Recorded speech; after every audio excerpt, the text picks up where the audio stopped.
Hey everybody, my name is Ephraim, and I play in the band and write for the band 218, and I also post to this YouTube channel with the same name.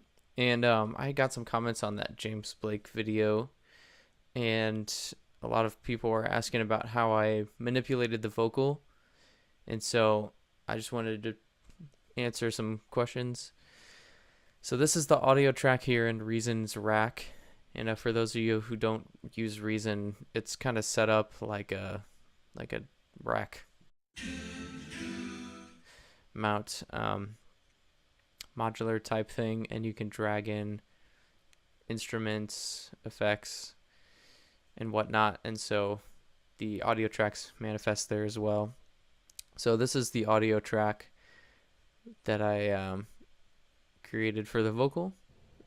One of the first things that I noticed about James's vocal in his single was that it's like compressed really hard, and it kind of gives it that robotic sound. It kind of takes away the humanity in a really interesting way. That, along with the chops, that repeat effect that he's got on it, which I think is really cool. So how I attempted to recreate that was I used the Pulverizer, which is Reason's it's a compressor, and it just like destroys sound. You don't have that much control over, like, you know, the ratio or anything like that. You just have one ambiguous knob that says squash, and that's pretty accurate. And then you can also saturate it with this dirt knob.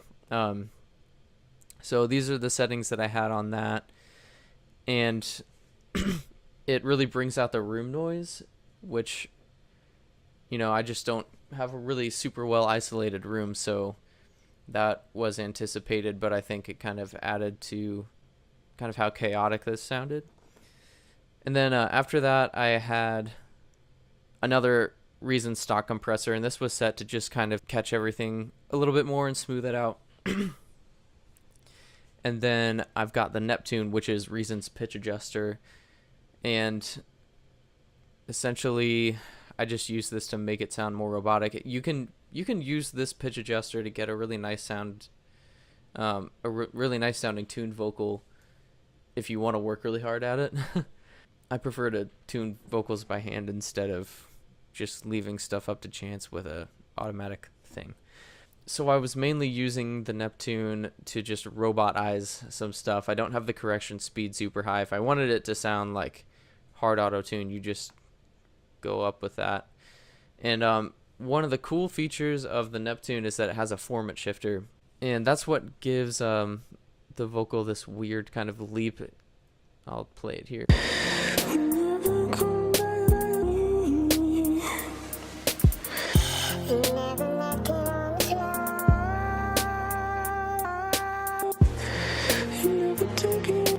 So the vocals that whole way through is actually in the same octave, but because I use that Formant Shifter, it basically takes the overtones and morphs them into sounding like something different.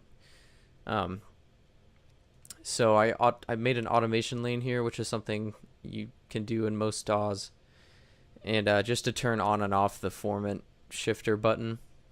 And I basically, the amount I did it is kind of abstract. I just basically listened to see what I thought might sound the best. The last thing I did is just kind of chop up the waveform, mostly randomly. I just did it where I thought it might sound good.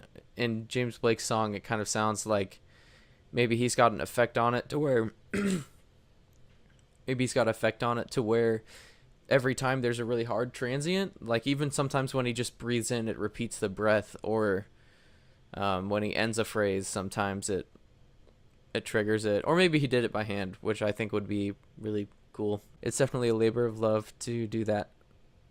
But that's the last thing I did to this audio track, and I ended up with this. There's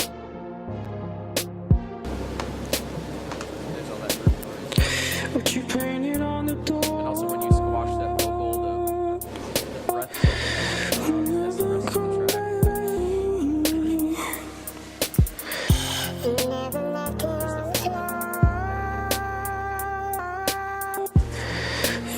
Take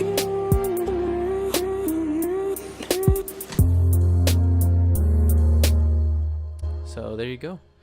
If you guys have any more questions, let me know. Or if you want to see any more videos like this, yeah, let me know as well. And just a quick little plug, you should go listen to 218 on wherever you get your music. Working on writing some more stuff right now. So if you like James Blake, and that's what drew you to the original video, he's one of my bigger influences, so I think you might like it. So thanks guys for watching.